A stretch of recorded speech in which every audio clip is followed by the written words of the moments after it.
இதற்கிடையில் சவுல் சீறி எழுந்து ஆண்டவரின் சீடர்களை கொண்டு விடுவதாக அச்சுறுத்தி வந்தார்.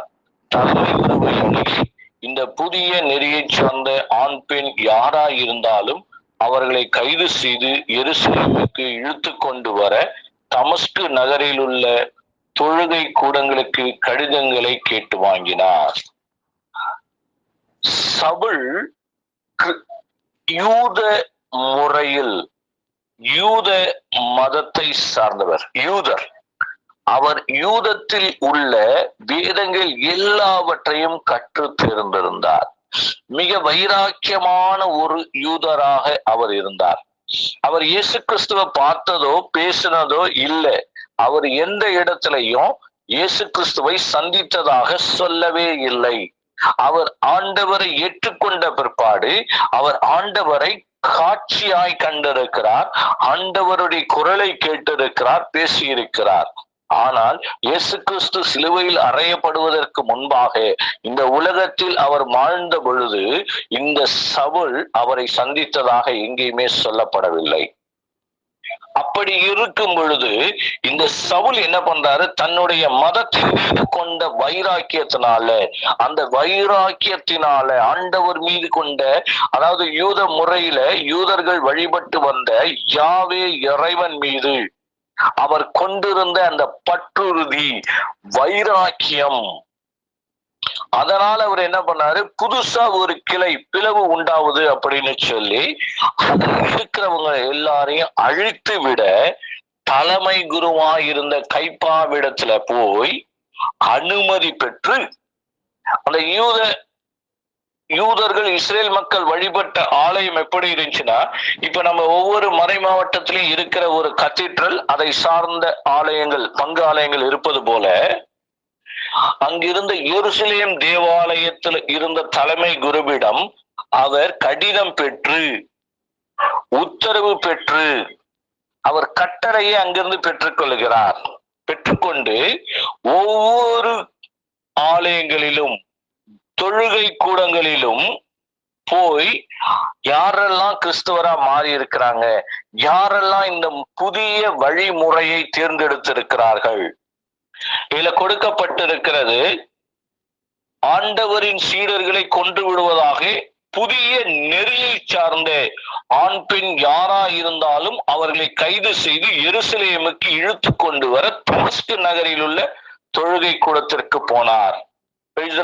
இன்னைக்கு எப்படி நம்முடைய ஆலயங்கள்ல, இந்த கத்தோலிக்க ஆலயங்கள்ல ஒரு குடும்பத்தை பற்றிய விவரங்கள் பதிவு செய்யப்பட்டு வைத்திருக்கிறதோ, அதே போல ஒவ்வொரு தொழுகை கூடத்திலும் அதை சுற்றி வாழ்ந்த மக்களுடைய, இஸ்ரேல் மக்களுடைய பதிவுகள் இருந்தன. அப்ப இந்த பதிவுகளை பெற்றுக்கொண்டு அந்த பதிவுகள்ல இருக்கிற ஒவ்வொருவரையும், யாரெல்லாம் கிறிஸ்துவரா மாறிட்டாங்களோ அவர்களை எல்லாரையும் இழுத்து கொண்டு எருசலேமுக்கு வர அவர்களை துன்புறுத்தி மீண்டும் அவர்கள் யூதத்தை தழுவ, கிறிஸ்துவ நெறிமுறையை விட்டு இயேசு கிறிஸ்துவை பின்பற்றுகிற அந்த வழியை, புதிய மார்க்கத்தை, முறையை விட்டு மீண்டும் பழைய முறைக்கு வர வேண்டும் என்று சொல்லி அவர்களை துன்புறுத்தும்படியாய் அவர் என்ன பண்றாரு, கட்டளை பெற்றுக்கொண்டு தொழுகை கூடங்களுக்கு போகிறார். இந்த தமஸ்கு நகர்ல இருந்து எருசலேம் ஏறக்குறைய 250 கிலோமீட்டர் தூரம் இருக்கிறது. 250 கிலோமீட்டர்னா இங்க இருந்து ஏறக்குறைய திருச்சி, கடலூர்ல இருந்து பாத்தீங்கன்னா திருச்சியை தாண்டி போற தூரம். திருச்சிக்கும் சென்னைக்கும் நடுவுல இருக்கிற டிஸ்டன்ஸ் ஏறக்குறைய 280 300 கிலோமீட்டர். இப்போ இவ்வளவு தூரம் அவர் என்ன பண்றாரு, பயணப்பட்டு போய், இவ்வளவு தூரம் பயணப்படுறது அவர் அந்த யூத கடவுள் மீது, யூதர்களின் கடவுளாய் இருக்கிற யாவே கடவுள் மீது அவர் கொண்ட வைராக்கியம். பழைய ஏற்பாட்டுல விடுதலை பயணத்துல வாசிக்கும் போது நம்ம ஒரு காரியத்தை வாசிக்கலாம். மோசே ஆண்டவருடைய கட்டளைகளை பெற்று இஸ்ரேல் மக்களுக்கு அறிவிக்கும் பொழுது, இஸ்ரேல் மக்களுக்கு அந்த கட்டளைகளை அவர் விளக்கி கூறும் பொழுது, மோசேக்கு எதிராக கிளர்ந்தெழுந்த மக்களை கொன்று போட்டவர்கள் லேவியர்கள். அவர்கள் ஆண்டவர் சார்பாக நின்றார்கள். அவர்கள் ஆண்டவர் சார்பாக நின்றதனால் ஆண்டவர் லேவியர் கோத்திரத்தை ஆசீர்வதித்தார். அதே போல சவுலும் ஆண்டவருக்காக நான் பணி செய்கிறேன், ஆண்டவருக்காக நான் வைராக்கியம் பாராட்டுகிறேன், அதனால ஆண்டவர் என்னை ஆசீர்வதிப்பார் என்று அவர் நினைத்து இந்த புதிய வழியை, இந்த புதிய முறையை, கிறிஸ்துவ முறையை அழித்து விட வேண்டும் என்று அவர் வைராக்கியமாய் இருந்தார். இயேசு கிறிஸ்து நானே வழியும் உண்மையும் உயிருமாயிருக்கிறேன்னு சொல்லி இருக்கிறார். அவரே வழி. அவரை பின்பற்றி செல்கிறவர்கள் அந்த வழியை பின்பற்றுகிறவர்களாக கருதப்பட்டார்கள். அப்ப அந்த வழியை சேர்ந்த எல்லோரையும் அழித்து விட வேண்டும், அவர்கள் மீண்டுமா யூதராக மாற வேண்டும் என்று சொல்லி சவுல் உத்தரவு பெற்று அவர்களை தண்டிக்க செல்கிறார். இன்னைக்கு கூட பாத்தீங்கன்னா அநேக இடத்துல நம்முடைய தேசத்துல இந்துக்களா இருந்து பிற மதத்தை சார்ந்தவர்களா இருந்து கிறிஸ்துவத்தை தழுவியவர்கள் மீது இதே வன்முறை, வெறியாட்டம் இன்று கட்டவிழ்த்து விடப்பட்டிருக்கிறது. அநேக இடத்துல பாத்தீங்கன்னா மீண்டும் நீங்கள் இந்துக்களாக மாறுங்கள், மதம் மாறியவர்கள் மீண்டும் மாற வேண்டும் என்று கட்டாயப்படுத்தப்படுகிறார்கள். இது 2000 ஆண்டுகளுக்கு முன்பாகவே கிறிஸ்துவ மக்கள் மீது ஏவிவிடப்பட்டதா இருக்கிறது. 2000 ஆண்டுகளுக்கு முன்பாகவே கிறிஸ்துவ மக்கள் இத்தகைய அடக்குமுறையை கண்டிருக்கிறார்கள். எனவேதான் இன்றளவும் கிறிஸ்துவர்களுக்கு எதிராக எழுப்பப்படுகிற எல்லா குரல்களும் ஆண்டவரால் சந்திக்கப்பட்டு கொண்டிருக்கிறது. 4வது வசனம் பாருங்க. அவர் தரையில் 3வது வசனம், இவ்வாறு அவர் புறப்பட்டு சென்று தமஸ்குவை நெருங்கிய போது அவர் தண்டிப்பதற்காக, அவர்களை கொடுமைப்படுத்துவதற்காக உத்தரவு பெற்றுக்கொண்டு தமஸ்கு நகரை நெருங்கிய வேளையில திடீரென வானத்திலிருந்து தோன்றிய ஒரு ஒளி அவரை சூழ்ந்து வீசியது. அவர் தரையில் விழ, சவுலே சவுலே ஏன் என்னை துன்புறுத்துகிறாய் என்று தம்மோடு பேசும் குரல் ஒன்றை கேட்டார். அதற்கு அவர், ஆண்டவரே நீர் யார் என கேட்டார். ஆண்டவர், நீ துன்புறுத்தும் இயேசு நானே. நீ எழுந்து நகருக்குள் செல், நீ என்ன செய்ய வேண்டும் என்பது அங்கே உனக்கு சொல்லப்படும் என்றார். அவரோடு பயணம் செய்தோர் இக்குரலை கேட்டனர், ஆனால் ஒருவரையும் காணாமல் வாயடைத்து நின்றனர். சவுல் தமஸ்கு நகரை நெருங்குகிற வேளையில ஆண்டவர் ஒளியின் வடிவில, அந்த ஒளி அவருடைய கண் பார்வை பறித்து விட்டது. அப்ப என்ன பிரகாசமா இருந்திருக்கும் பாருங்க. 8வது வசனத்துல அழகா சொல்லி, 7வது வசனத்துல சொல்லி இருக்கு, அவரோட பயணப்பட்டவர்கள் அந்த ஒளியை காணவில்லை. யாருக்கும் அந்த வெளிச்சம் தெரியல. ஆனா சவுல் அந்த வெளிச்சத்தை பார்த்தார், அவருடைய பார்வை இழந்து போனார். எல்லோரும் அவருடைய குரலை கேட்டனர். ஆண்டவர் பேசி அந்த குரலை அவர்கள் கேட்டார்கள். ஆண்டவர் என்ன பேசுறார்? சவுலே சவுலே ஏன் என்னை துன்புறுத்துகிறாய் என்று தம்மோடு பேசும் குரல் ஒன்றை கேட்டார். இந்த கிறிஸ்துவ மக்களை தண்டிப்பதற்காக இந்த சவுல் செல்லுகிறார். அப்ப அந்த கிறிஸ்துவ மக்கள் ஏற்கனவே தண்டிக்கப்பட்ட மக்கள். ஸ்தேவானை தண்டிக்கும் பொழுது, கொல்லும் பொழுது அங்கு இருந்தவர்களுடைய ஆடைகளை இந்த சவுல் என்கிற இளைஞன் வைத்திருந்ததாக விவிலியம் சொல்லுகிறது. அப்போ இவரால் தண்டிக்கப்பட்டவர்கள், தண்டிக்கப்படுவோமோ என்று பயந்து இருக்கிறவர்கள் ஆண்டவரை நோக்கி எழுப்பிய கூக்குரல், அந்த செபிச்சவங்களுக்கு தெரியுமோ தெரியாதோ தெரியாது, ஆனா ஆண்டவர் அவர்களுடைய குரலை கேட்டு செயலாற்றினார். இன்னைக்கு நம்ம கூட எத்தனையோ பிரச்சனைகளுக்கு மத்தியில ஆண்டவரை நோக்கி குரல் எழுப்பி, ஆண்டவரை எங்களுக்கு மனம் இறங்கும்னு சொல்லி, ஆண்டவரை எங்களுக்காக நீர் இந்த காரியத்தை செய்யுங்க, எனக்கு இருக்கிற பிரச்சனையில, எனக்கு இருக்கிற கவலையில, கஷ்டங்கள்ல, கண்ணீர்ல, எனக்கு இருக்கிற போராட்டங்கள்ல நீங்க எனக்கு உதவி செய்யுங்கப்பான்னு சொல்லி நம்ம கூட நிறைய நேரத்துல கண்ணீரோடு கூட ஆண்டவரிடத்துல யாருக்கும் தெரியாதபடி பூட்டிய அறையிலிருந்து கண்ணீரோடு கூட கண்ணீரும் கம்பளையுமாய் நம்ம ஆண்டவரை நோக்கி பார்த்து கொண்டிருக்கலாம். ஆண்டவற்றிலிருந்து நமக்கு அந்த குரல் பதிலோ இல்லது ஒரு காரியமோ, நம்ம செய்கிற காரியங்கள்ல ஏதோ ஒரு பாசிட்டிவிட்டியோ எதுவுமே இல்லாம கூட இருக்கலாம். அந்த இஸ்ரேல் மக்கள், இயேசு கிறிஸ்துவை ஏற்றுக்கொண்ட மக்கள் எவ்வளவு செபிச்சாங்கன்னு சொல்லப்படல, பின்னாடி அது கொடுக்கப்பட்டிருக்கிறது. அதை வாசிக்கும் போது நம்ம கனெக்ட் பண்ணிக்குவோம். அப்ப பாத்தீங்கன்னா அந்த மாதிரி ஒரு பயந்து போய் அவர்கள் இருக்கும் பொழுது அவர்களுடைய கூக்குரல் ஆண்டவர் இந்த இடத்துல செயல்படுத்துகிறார். ஆண்டவர் கேட்கிறாரு, சவுலே சவுலே ஏன் என்னை துன்புறுத்துகிறாய்? ஆண்டவராகிய இயேசு கிறிஸ்துவை நீங்களும் நானும் நம்முடைய தந்தையாக, தகப்பனாக, சகோதரனாக அவருடைய வழியை ஏற்றுக்கொண்டுகிற அந்த நொடி பொழுதே நீங்களும் நானும் அவருடைய உடலாக மாறுகிறோம். திருச்சபையின் தலையாய் ஆண்டவர் இருக்கிறார். இந்த திருச்சபையில உண்மையான உண்மையான உண்மையான முழுமையான இதயத்தோடு, முழுமையான விசுவாசத்தோடு திருச்சபையில ஏதோ பேருக்கு கிறிஸ்துவனா, பெயருக்கு கிறிஸ்துவனா இல்லாதபடி முழுமையான உள்ளத்தின் ஆழத்திலிருந்து ஆண்டவருடைய நெறிகளை, வழிகளை பின்பற்றி அவரே வழி என்று சொல்லி அவருடைய வழியில் வாழ்கிற ஒவ்வொரு கிறிஸ்துவனும் அவருடைய உடலின் அங்கமாக இருக்கிறார்.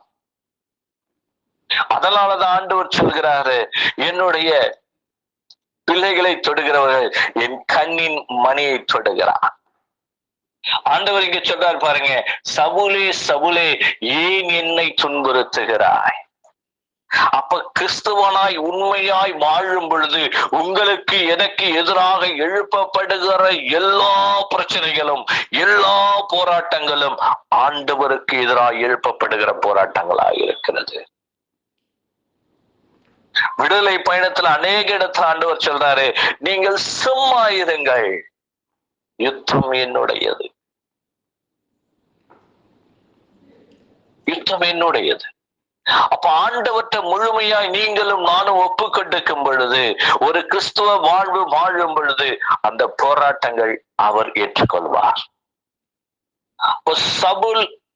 சவுலை ஆண்டவர் கேட்ட உடனே அதற்கு அவர் சவுல் பதில் சொல்றார் பாருங்க, ஆண்டவரே நீர் யார் என கேட்டார். ஆண்டவர், நீ துன்புறுத்தும் இயேசு நானே என்று பதில் அளித்தார்.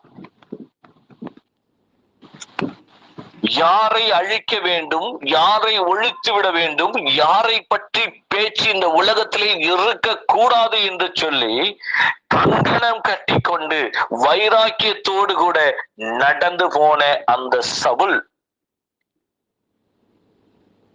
எல்லோரும், அவரை சுற்றி இருந்தவர்கள் எல்லோரும் காணும்படியாய் தரையில் விழுந்து போனார். தரையில் விழுந்து போனார். அப்ப நீங்களும் நானும் ஆண்டவருடைய குரலுக்கு செவி சாய்த்து நடக்கும் பொழுது, அதுல சவுல் அழகா சொல்றாரு, ஆண்டவரே நீர் யார்? அப்ப அந்த குரல் கேட்ட உடனே, அந்த வெளிச்சத்தை பார்த்த உடனே அவர் புரிஞ்சுக்கிட்டாரு, இவர்தான் உண்மையான ஆண்டவர் என்று. இவர்தான் உண்மையான ஆண்டவர் என்று அவர் அறிந்து கொண்டதுனால அவர் ஒன்னே ஒண்ணு மட்டும் செய்கிறாரு. யோவான் 15:5 கொடுக்கப்பட்டுள்ளது போல, என்னை விட்டு பிரிந்து உங்களால் எதுவும் செய்ய இயலாது. அவர் தரையில விழுந்து கிடக்கிறார். ஆண்டவரை விட்டு நம்மளால் எதுவும் செய்ய முடியாதுன்னு அவர் புரிஞ்சுக்கிட்டாரு. இவருதான் ஆண்டவர் என்று அவர் உணர்ந்ததுனால அவர் யாருன்னு கேட்ட உடனே ஆண்டவர் அதற்கு பதில் சொல்றாரு, நீ துன்புறுத்தும் இயேசு நானே. இன்னைக்கு உங்களுடைய என்னுடைய துன்பங்களை அவர் கண்ணோக்கி பார்க்கிறார். அவர் என்ன செய்யறாருன்றது நம்மளுக்கு தெரியாம இருக்கும். நம்ம இன்னைக்கு சூழ்நிலையில, இந்த நாள்ல, இன்னைக்கு எனக்கு என்ன நடக்குது அப்படின்ற காரியத்தை நீங்களும் நானும் பார்க்கிறோம். ஆனா ஆண்டவர் நாளைக்கு என்ன நடக்கும்னு அவர் பார்த்துக்கிட்டு இருக்கார். இனி எதிர்காலம் எப்படி இருக்கும் என்று அவர் பார்த்து கொண்டிருக்கிறார். எரேமியா 29:11 ஆண்டவர் சொல்கிறார், உங்களுக்காக எனக்காக வைத்திருக்கிற திட்டங்கள் எனக்கு தெரியும் என்றோ. உனக்கு தெரியும் சொல்லல, எனக்கு தெரியும் என்றோ. அப்ப ஆண்டவருக்கு தான் தெரியும் திட்டங்கள். யாரை அழித்து விட இந்த சவுல் போனாரோ அதே சவுலை ஆண்டவர் தனது கருவியாய் தேர்ந்தெடுக்கிறார். அடுத்த வசனம் சொல்லப்படுது பாருங்க, நீ எழுந்து நகருக்குள் செல், நீ என்ன செய்ய வேண்டும் என்பது அங்கே உனக்கு சொல்லப்படும் என்றார். இந்த தமஸ்கு நகரில இருக்கிற கிறிஸ்தவர்களை அழித்து விட வேண்டும் என்று சொல்லி இந்த சவுல் தலைமை குருவிடத்திலிருந்து கட்டளை பெற்று கொண்டு வந்தானோ, அதே தமஸ்கு நகருக்குள்ளார இப்ப போவ சொல்லி கட்டளை வேற ஒரு இடத்திலிருந்து வருகிறது. அது ஆண்டவரிடத்திலிருந்து, இயேசு கிறிஸ்துவிடத்திலிருந்து கொடுக்கப்படுகிற கட்டளை. அந்த கட்டளையை பெற்றுக்கொண்டு அவர் என்ன பண்றாரு? அந்த தமஸ்கு நகருக்கு செல்லுகிறார். அவரோடு பயணம் செய்தோர் இக்குரலை கேட்டனர், ஆனால் ஒருவரையும் காணாமல் வாயடைத்து நின்றனர். சவுல் தரையிலிருந்து எழுந்தார், தம் கண்கள் திறந்திருந்தும் அவரால் எதையும் பார்க்க முடியவில்லை. எனவே அவர்கள் அவருடைய கைகளை பிடித்து அவரை தமஸ்குக்கு அழைத்து சென்றார்கள். கண்ணும் கையும் காலும் நல்லா இருக்குன்னு சொல்லி எந்த தமஸ்கு நகர்ல போய் நான் கிறிஸ்தவர்களை அழித்து விட வேண்டும் என்று சொல்லி புறப்பட்டாரோ அதே தமஸ்கு நகர்ல அவர் கூட ஒரு ஆளோட கைப்பிடிச்சு கூட்டிட்டு போற நிலையில அவர் என்ன பண்ணாரு? கூட்டிட்டு போகப்படுகிறார். இன்னைக்கு ஆண்டவரை பிரிந்து நீங்களும் நானும் ஒன்றும் செய்ய முடியாது. ஆண்டவரோடு கூட இணைந்திருக்கும் பொழுது எல்லாவற்றையும் நம்மால் செய்ய முடியும்.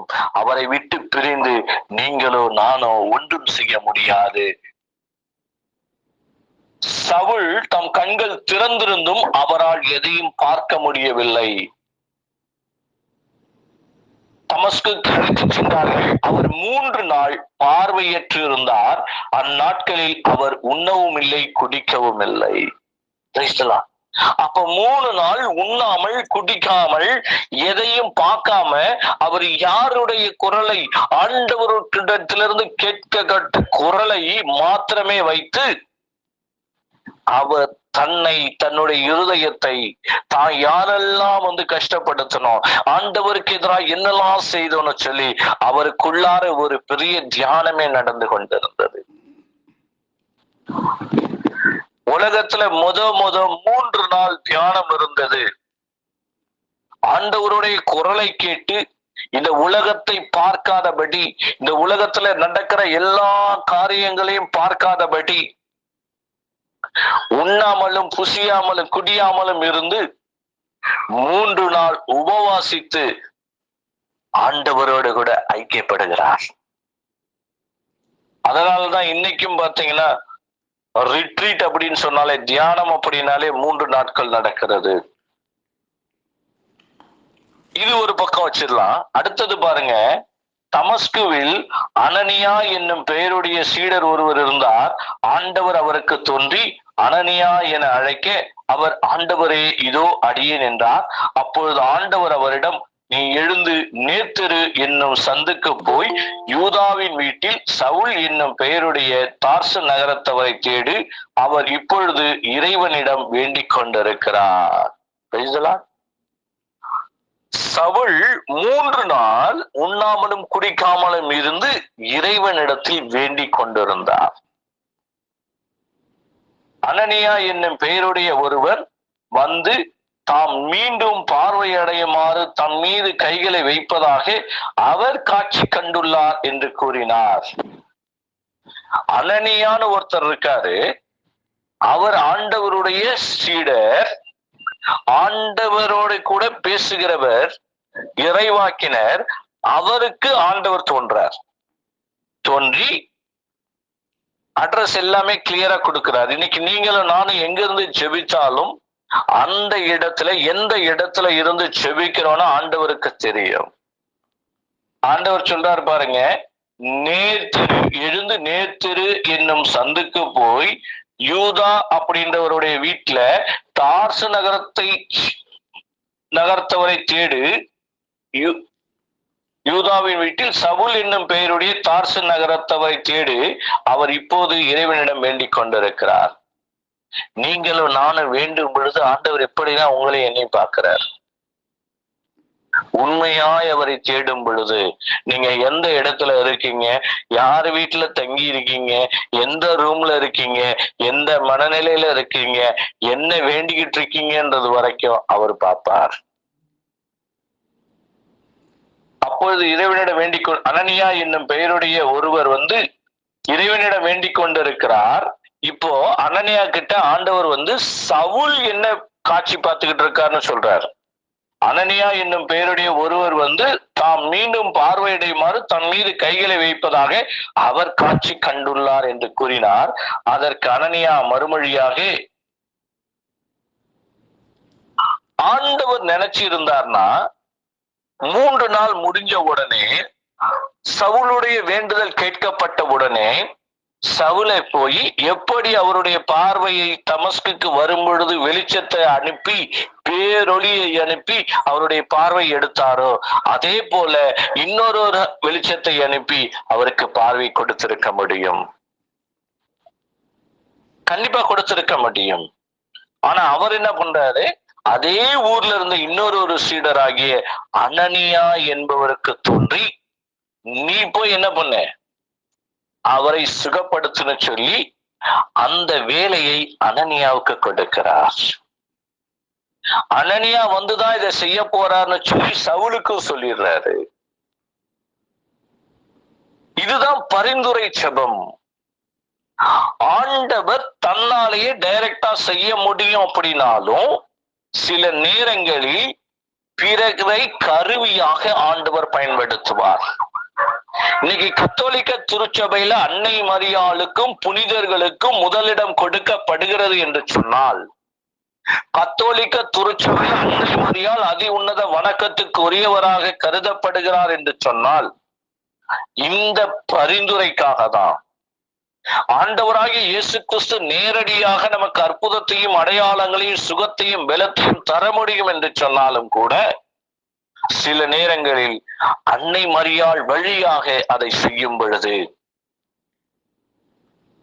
புனிதர்கள் வழியாக அதை செய்யும் பொழுது ஆண்டவர் அதன் வழியாக மகிமை அடைகிறார். எல்லாமே நேர ஆண்டவரை நீங்களே செய்யுங்க நம்ம இருக்கக்கூடாது.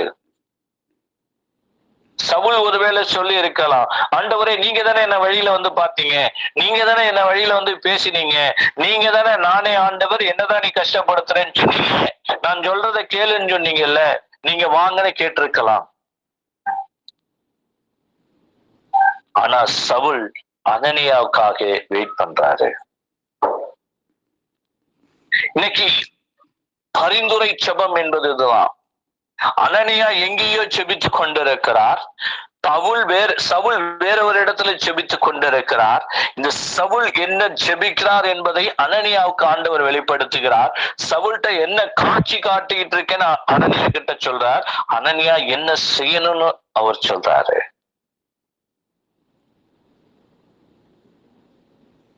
அநேக நேரங்கள்ல நீங்களும் நானும் புரிந்து கொள்ள வேண்டிய காரியம் அதுதான். திருச்சபையில் இன்னைக்கு புனிதர்களும் அன்னை மரியாளுக்கும் இடம் கொடுக்கப்படுகிறது என்று சொன்னால் இத்தகைய பரிந்துரையாளர் நமக்கு தேவை என்று ஆண்டவருக்கு தெரியும். சவுலை நேர அழைச்சிட்டு வந்தவர் அனனியா வழியாதான் சவுலை குணமாக்கினார். அடுத்த வசனம் பாருங்க. அதற்கு அனனியா மறுமொழியாக, ஆண்டவரே, இம்மனிதன் எருசலேமில் உள்ள இறைமக்களுக்கு என்னென்ன தீமை செய்தான் என்பதை பற்றி பலர் கூற கேள்விப்பட்டிருக்கிறேன். உம் பேரை அறிக்கையிடும் அனைவரையும் கைது செய்வதற்காக தலைமை குருக்களிடமிருந்து அதிகாரம் பெற்று இங்கே வந்திருக்கிறான் என்றார். இன்னைக்கு நம்முடைய ஜெபங்கள், ஊழியக்காரர்களா இருக்கிற நம்ம இந்த உலக பிரகாரமான காரியங்களை ஒருத்தருக்கு ஜெபிக்கும் பொழுது, ஒருத்தருக்கு ஜெபிக்கும் பொழுது, பரிந்துரை ஜெபம் செய்யும் பொழுது, அவர் இந்த உலகத்துல எப்படி இருக்கிறார், நம்ம முன்பாக எப்படி இருக்கிறார், பிறர் அவரை பத்தி என்ன சொல்றாங்க, இதைதான் நம்ம பார்த்துக்கிட்டு இருக்கோம். அனனியா சொல்றாரு ஆண்டவர்கிட்ட, ஆண்டவரே இவர் எல்லாரையும் என்ன பண்ணாரு, கொலை பண்றதுக்காக, எல்லாரையும் துன்புறுத்துறதுக்காக வந்திருக்காரு, உங்களுக்கு தெரியாதான்னு அனனியா ஆண்டவருக்கு அட்வைஸ் பண்ண ஆரம்பிச்சிட்டாரு. பிரேக்கிங் நியூஸ் போடுறாரு. ஆண்டவருக்கு எல்லா ரூல்ஸையும் எல்லா நியூஸையும் பிரேக் பண்ண தெரியும். இன்னைக்கு நம்ம எல்லாருமே செய்யற காரியம் அதுதான். அவனை பத்தி நம்மளுக்கு தெரியாதா, இவனை பத்தி நம்மளுக்கு தெரியாதா, இவன் எப்பேற்பட்டவன், இவன் என்ன வாழ்க்கை வாழ்ந்து கொண்டிருந்தான். ஆனா எத்தனை பேருக்கு தெரியும், இதே சவுலு கண் பார்வையற்று ஆண்டவர் அவனை ஆட்கொண்டதுனால இந்த உலக பிரகாரமான கண்கள் மறைந்து போய் அவனுடைய ஞான கண்கள்னால 3 நாட்கள் உண்ணா நோன்பு இருந்து ஆண்டவர் என்று அழைத்து அவரோடு கூட பேசி அவர் குரலுக்கு கீழ்ப்படிந்து 3 நாட்கள் உண்ணாமலும் குடியாமலும் ஆண்டவரோடு கூட வேண்டுதல் செய்து கொண்டிருக்கிறான் என்பது. இன்னைக்கு நம்ம நிறைய பேர் பேசலாம், இவனை பத்தி தெரியாதா, அவனை பத்தி தெரியாதா, இவன் யாருன்னு தெரியாதா. ஆனா ஆண்டவர் அவனுடைய உள்ளத்தை பார்க்கிறார். அனனியாவுக்கு ஆண்டவர் சொல்றாரு. அதற்கு ஆண்டவர் அவரிடம், நீ செல், அவர் பிற இனத்தவருக்கும் அரசருக்கும் இஸ்ரேல் மக்களுக்கு முன்பாக எனது பெயரை எடுத்து சொல்ல நான் தேர்ந்து கொண்ட கருவியாயிருக்கிறார். ஆண்டவர் தேர்ந்து கொண்டாச்சு அப்படின்னா அதற்கு மேல எதுவுமே கிடையாது. ஆண்டவர் அவரை கருவியாய் தெரிந்து கொண்டார். சவுல கையில எடுத்துட்டாரு. அனனியாக்கு இதுக்கு மேல வார்த்தை கிடையாது. ஆண்டவர் சொல்றதுக்கு கீழ்ப்படிஞ்சுதான் ஆகணும். என் பெயரின் பொருட்டு அவர் எத்துணை துன்புற வேண்டும் என்பதை நான் அவருக்கு எடுத்து காட்டுவேன் என்றார்.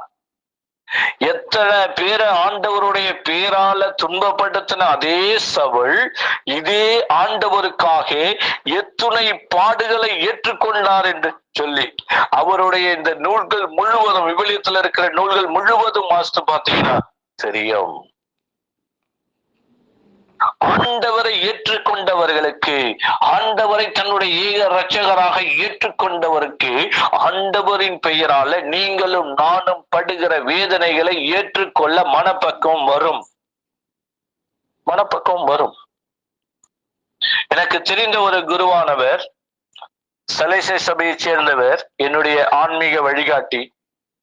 அவர் எப்போதுமே ஒண்ணு சொல்லுவார், என்ன பிரச்சனை வந்தாலும் அந்த சிலுவையை பார்த்து நான் ஒண்ணு சொல்லுவேன் சகோதரர், என்னன்னா, ஆண்டவரே நீங்க படாத வேதனையா நான் பற்ற போறேன், நீங்க படாத அவமானமா நான் பற்ற போறேன்னு சொல்லுவேன். அது எல்லாத்தையும் ஆண்டவர் பார்த்துக்குவாரு. இது இறை அனுபவத்துல, ஆண்டவரை பற்றிருக்கிற அந்த பற்றுறுதியில இறை அனுபவத்துல முதிர்ந்து போய் இருக்கிறவர்களுடைய வார்த்தையா இருக்கிறது. எல்லாத்தையும் அவருடைய நன்மைக்காக, அவருடைய அன்புக்காக ஒப்புக்கொடுக்கும் பொழுது நீங்களும் நானும் நாளுக்கு நாள் பரிசுத்தம் அடைவோம், நாளுக்கு நாள் மகிமை பெறுவோம், நாளுக்கு நாள் ஆண்டவருடைய வெளிச்சத்திலையும் ஆண்டவருடைய ஒளியிலையும் அவருடைய வார்த்தையிலையும் வளர முடியும். அடுத்தது பாருங்க, அனனியா அங்கிருந்து போய் அந்த வீட்டுக்குள் சென்று கைகளை அவர் மீது வைத்து, சகோதரர் சவுலே, இதுல 3 வார்த்தை நம்ம பார்க்கணும். முதல் காரியம், எந்த இறை மக்களை, எந்த வழியை பின்பற்றுகிறவர்களை எல்லாம் நான் அழித்தொழிப்பேன்னு சொல்லி கிளம்பி சவுல் போனாரு. ஆண்டவருடைய குரல் கேட்ட உடனே அவர் சொன்னாரு, ஆண்டவரே நீ யார், எப்பா சத்தம் போடுறிய யாருப்பான்னு கேட்கல, ஆண்டவரே நீர் யாருன்னு கேட்டாரு. அடுத்தது அனனியா கிட்ட சொல்லும் பொழுது அனனியா சவுல என்ன சொல்றாரு, ஐயோ அவர் எவ்வளவு பெரிய கொடூரே, எல்லாரையும் அடிச்சு ஒழிப்பதற்காக வந்திருக்கு. இறைமக்களை என்ன தீமை செய்தான் என்பதை பற்றி சொல்ல கேள்விப்பட்டிருக்கிறேன். இம்மனிதன் எருசலேமில் உள்ள இறை மக்களுக்கு என்னென்ன தீமைகள் செய்தான் என்பதை பற்றி கேள்விப்பட்டிருக்கிறேன். அப்ப அவனுக்கு சவுலை குறித்து ஒரு மரியாதையே இல்லாம அவர் பேசுறார். இதை மூணாம் மனுஷன் மாதிரி பேசுறார். ஆனா ஆண்டவருடைய வார்த்தை அவருக்கு கொடுக்கப்பட்ட உடனே இங்க வீட்டுக்கு வந்து சொல்றாரு பாருங்க, சகோதரர் சவுலே, நீர் வந்த வழியில் உமக்கு தோன்றிய ஆண்டவராகிய இயேசு நீர் மீண்டும் பார்வையடையவும் தூய ஆவியால் ஆட்கொள்ளப்படவும் என்னை உம்மிடம் அனுப்பியுள்ளார் என்றார். இறை மக்கள் எல்லாம் போய் சுத்தி நின்று பேதுரு மீது அந்த பெந்தகோஸ்தே நாளில் தூய ஆவியானவர் இறங்கி வந்த பொழுது அவர்கள் பார்த்து பாவ மன்னிப்பிற்காய் தங்களை கையளித்து, அதுக்கப்புறம் திருத்தூதர்கள் அவர்கள் மீது கை வச்சு செபிக்கும் போதெல்லாம் எல்லாருமே தூய ஆவியை பெற்றுக்கொண்டாங்க. ஆனா இங்க பாத்தீங்கன்னா ஆண்டவரை அழித்து விடுவேன் என்று சொல்லி புறப்பட்ட சவுல் பார்வையற்றவராய் 3 நாள் அமர்ந்து அவர் ஆண்டவருடைய இடத்துல இடைவிடாது வேண்டுதல் செய்த பொழுது அனனியாவை அனுப்பி பார்வை பெற்றுக்கொண்டது மாத்திரமல்ல, தூய ஆவியினால்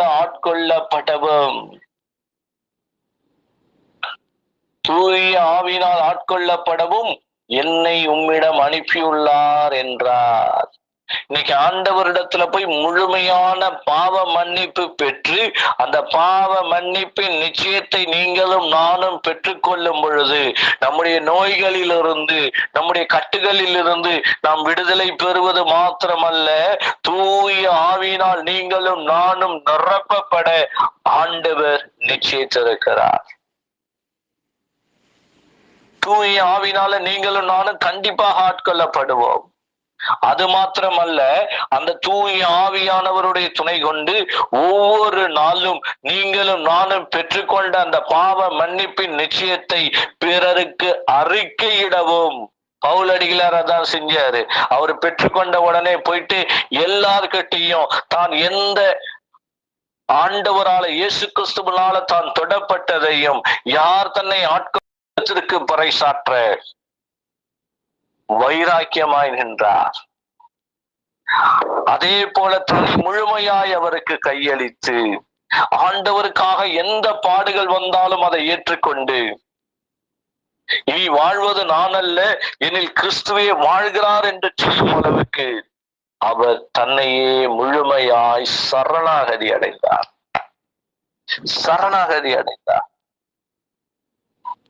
இதுதான் உண்மையான கிறிஸ்துவ வாழ்வு. இதுதான் உண்மையான கிறிஸ்துவம். நம்முடைய கிறிஸ்துவ திருச்சபை, கத்தோலிக்க திருச்சபை உங்களுக்கும் எனக்கும் காட்டுகிற வழி இதுதான். ஆனா எத்தனை பேர் இந்த வழியில போறோம்?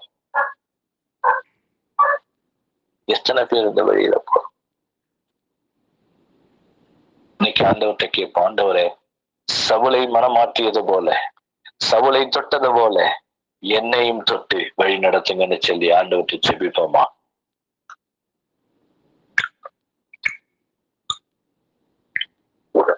மகாபரிசுத்தமும் கிருபை நிறைந்த எங்கள் தகப்பனே, இது வந்து நல்ல வேலைக்காய் நன்றியோடு உம்மை துதிக்கிறேன்.